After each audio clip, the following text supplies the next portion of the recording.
আজকে আমরা নাউন সম্পর্কে জানব। তো নাউন জানার আগে জেনে নিই নাউন কি। পার্টস অফ স্পিচের একটা পার্ট হচ্ছে নাউন, ঠিক আছে? তো এবার সবার প্রথম নাউন সম্পর্কে জানার আগে নাউন কি সেটা জানতে হবে। তো যে ওয়ার্ড বা শব্দের দ্বারা কোনো কিছুর নাম বোঝায় তাকেই আমরা কি বলি, নাউন বলি, বা বাংলায় যেটা বলি বিশেষ্য পদ। যেমন ময়ূক। ময়ূক কি? ময়ূক একটা নাম বোঝাচ্ছে। আমি কি বললাম, যে ওয়ার্ড বা শব্দের দ্বারা কোনো কিছুর নাম বোঝায়। তো ময়ূক একজন নাম হতে পারে। যেমন মাই নেম ইজ সাথী, সাথী একটা নাম। তো সেক্ষেত্রে এগুলো কি, ময়ূক, সাথী, এগুলো সব হচ্ছে এক একটা নাউন। আচ্ছা, নাউন কথার অর্থই হচ্ছে নাম। এবার এই নাউনকে কত ভাগে ভাগ করা যায়? এই নাউনকে 5 ভাগে ভাগ করা যায়। 1 নম্বর হচ্ছে প্রপার নাউন, 2 নম্বর হচ্ছে কমন নাউন, 3 নম্বর হচ্ছে ম্যাটেরিয়াল নাউন, 4 নম্বর হচ্ছে কালেকটিভ নাউন, 5 নম্বর হচ্ছে অ্যাবস্ট্রাক্ট নাউন। আচ্ছা, এই প্রপার নাউন কোনটা হচ্ছে? নামবাচক বিশেষ্য পদকে হচ্ছে প্রপার নাউন বলে। কমন নাউন কাকে বলে? সাধারণ বিশেষ্যকে। আচ্ছা, 3 নম্বর কি? 3 নম্বর হচ্ছে ম্যাটেরিয়াল নাউন, মানে হচ্ছে বস্তুবাচক বিশেষ্য। 4 নম্বর কি? 4 নম্বর হচ্ছে কালেকটিভ নাউন, সমষ্টিবাচক বিশেষ্য। আর 5 নম্বর হচ্ছে অ্যাবস্ট্রাক্ট নাউন, যেটি হচ্ছে গুণবাচক বা ভাববাচক বিশেষ্য। আচ্ছা, তো এবার আমরা জানতে হবে তাহলে এই যে 5টা নাউন বললাম, এই 5টা নাউন সম্পর্কে এবার আমরা জানবো। তো নাউনের এই 5টা যে ভাগ জানতে শুরু করি। তো প্রথম কি বলেছিলাম? Proper noun. তো প্রপার নাউন কাকে বলে? যে নাউনের দ্বারা কোনো বিশেষ ব্যক্তি, বস্তু, পশু, পাখি, স্থান, নদী, নালা, পাহাড়, পর্বত, সাগর, দ্বীপ বা ধর্মগ্রন্থ ইত্যাদির নাম বোঝায় তাকে বলে প্রপার নাউন। যেমন কলকাতা, ইন্ডিয়া, তাজমহল, এগুলোর মাধ্যমে কি, কলকাতা মানে আমরা স্পেসিফিক একটা জায়গাকেই বুঝছি। এখানে কিন্তু আমরা কলকাতা বলতে এই যেমন হরিপাল বা হাওড়া বা দিল্লি এই সমস্ত কিছু বুঝছি না। কলকাতা মানে কলকাতাকেই এখানে স্পেসিফাই করা হচ্ছে। বা এখানে যেমন রয়্যাল বেঙ্গল টাইগার যদি আমরা বলি, আমরা কিন্তু স্পেসিফাই করে রয়্যাল বেঙ্গল টাইগারকেই বুঝছি, অন্য কোনো কিন্তু জিনিসকে বোঝানো হচ্ছে না। তো এগুলো সমস্ত কিছুই কি যাচ্ছে, প্রপার নাউনের মধ্যে যাচ্ছে। রাম তাহলে এখানে কি, কিসের প্রতীক হবে? রাম তাহলে কোন নাউন? 5টা নাউনের মধ্যে রাম কোন নাউনের মধ্যে তাহলে পড়বে? রাম হচ্ছে প্রপার নাউন। রাম মানে আমরা রামকেই বুঝছি। ঠিক আছে, এবার তাহলে আমরা আসি 2 নম্বর কি, কমন নাউন। তো কমন নাউন কাকে বলে? যে নাউনের দ্বারা কোনো এক শ্রেণীর প্রাণী, মানুষ বা বস্তুকে বোঝায় তাকে বলে কমন নাউন। এইগুলির দ্বারা কোনো একটি বিশেষ ব্যক্তি বা বস্তুকে বোঝায় না বা তাদের শ্রেণীকে বোঝায় না। যেমন হচ্ছে প্রথমে কি বলেছিলাম, ময়ূক, কলকাতা, এগুলো কি একটা মানে প্রপার, মানে ওইটাকেই পার্সনিফাই করছে। তো কি বললাম, যে নাউনের দ্বারা এক শ্রেণীর প্রাণী, মানুষ বা বস্তুকে বোঝায় তাকে কমন নাউন বলে। যেমন যদি একটা স্কুলে হয়তো ক্রিকেট ম্যাচ হয়, ক্রিকেট ম্যাচের মধ্যে কি বললো, ক্লাস 3 আর ক্লাস 4 এর স্টুডেন্টরা থাকবে। তো ক্লাস 3 হচ্ছে যে স্টুডেন্টগুলো,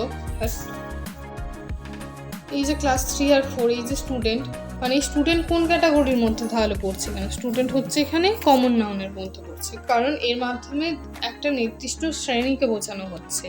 তারপরে যদি বলা হয় চাইল্ড বলতে একটা নির্দিষ্ট শ্রেণীকে বোঝানো হচ্ছে, কোনো কিন্তু বিশেষ ব্যক্তিকে। যদি আমি চাইল্ড বলি, কোনো একজনকে কি পার্সনিফাই করে বোঝানো হচ্ছে? এখানে হচ্ছে না তো। ঠিক তেমনই child, woman, men, chair, horse, student, এগুলো সবই হচ্ছে কমন নাউন। আচ্ছা, 3 নম্বর কি ছিল? Material noun. ম্যাটেরিয়াল নাউন কাকে বলে? যে নাউনের দ্বারা কোনো বস্তু বা পদার্থকে বোঝায়, যা দেখা যায়, ধরা যায়, কিন্তু বর্ণনা করা যায় না, তাকে কি বলে? Material noun. বর্ণনা করা যায় না মানে যেগুলো গোনা যায় না। যেমন এক্সাম্পল হচ্ছে মিল্ক কি আমরা ধরতে পারি কি? পারি না, কিন্তু দেখতে পাই, গুনতেও আমরা পারি।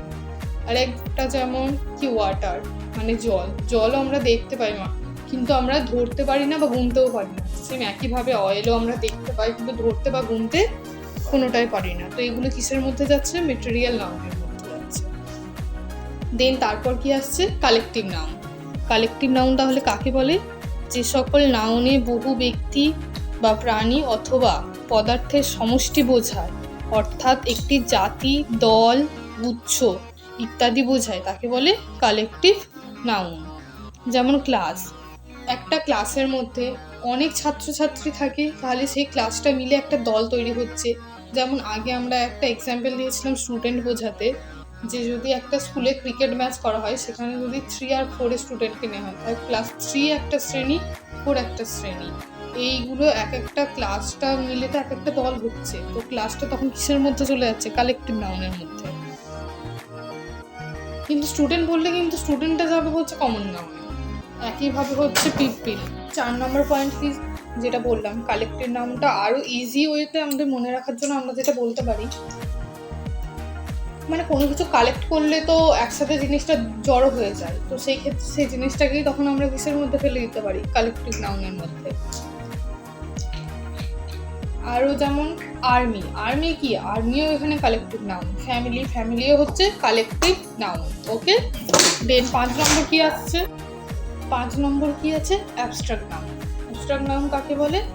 যে নাউনের দ্বারা কোনো দোষ, গুণ, অবস্থা, অনুভূতি, ঘটনা বা কোনো কাজের নাম বোঝায়, তাকেই আমরা অ্যাবস্ট্রাক্ট নাউন বলে থাকি।